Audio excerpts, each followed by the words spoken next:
Hello everyone and welcome to this channel. My name is Ashley and I read stories. This is the second episode of our nonfiction books all about space. And like I said last time in the first episode about the planet Uranus, the second episode will be about the planet Neptune. And again, this is a Scholastic News published book written by Melanie Chrismer. And I chose Neptune as the second episode because it's blue and I love blue. And it's also the name of the Greek god Neptune, who is the god of the sea. And I really, really love the sea. So let's start out. And if you remember from the first episode of Uranus, these books give you a word hunt. They explain to you how to pronounce words that maybe you've never heard before or read before.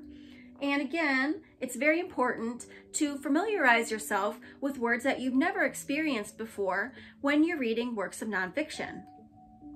So they want you to pronounce the word cloud, Neptune, orbit, scientist, solar system,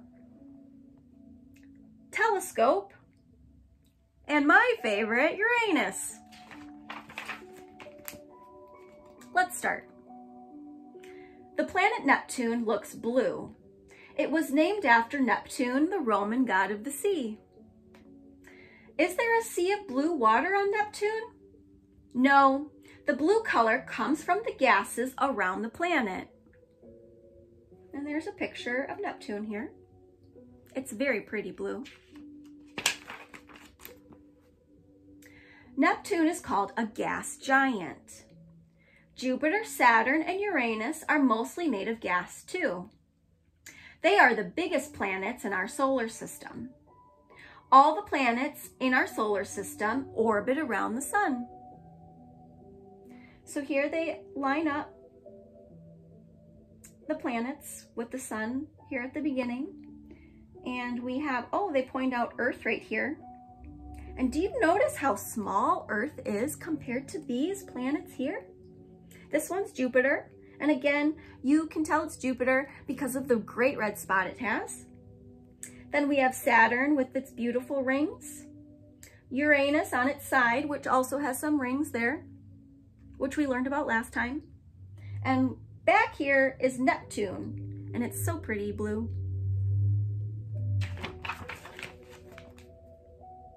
Neptune is a big, cold, cloudy, windy planet.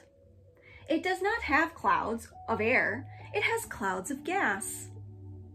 It also has the fastest winds of all the planets. And here they want you to point out that the pink spots are clouds here. And there are the pink clouds.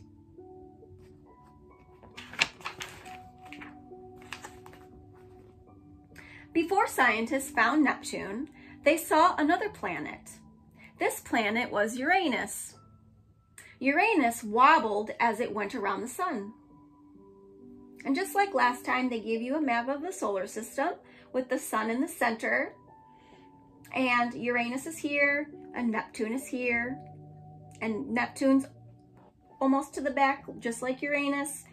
Pluto's the last one, of course. Although there's some controversy about Pluto, but we'll learn about that later. Scientists thought the gravity of another planet was pulling Uranus. Gravity is the pull between two objects. Astronomers used their telescopes to look for the other planet. So here are some scientists here, or astronomers, and they have a telescope, and it's explaining that William Herschel discovered Uranus. Scientists used math too. In 1846, the astronomers found the planet they were looking for. They named it Neptune. And here's the gentleman, John Couch Adams, and he did the math to help discover Neptune.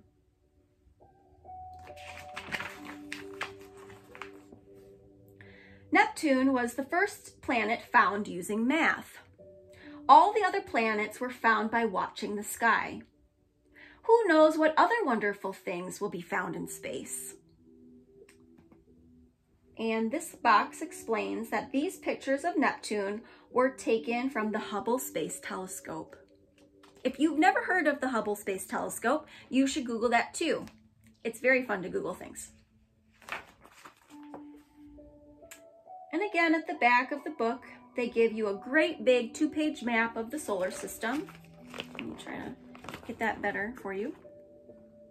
The sun's in the middle here, and we have Venus as the first one, Mercury as the second one, Earth is the third, Mars, then we have Jupiter, Saturn, Uranus, Neptune, and Pluto all the way at the back, not to be forgotten.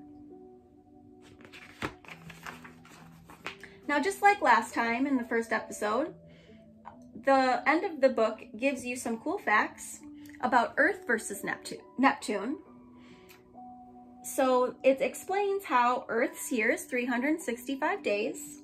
However, Neptune's year is 60,225 days, or 165 Earth years. Wow, that's a long time. Earth's day, as you know, is 24 hours, but Neptune's day is 16 hours. Again, Earth, we know, has 1 moon. Neptune has 8 moons. And this is a cool fact. Did you know that the winds on Neptune can blow over 1,000 miles per hour? Oh my gosh, we would fly away.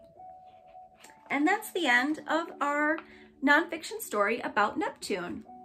Come back next time because I'm going to do the next story as Mercury.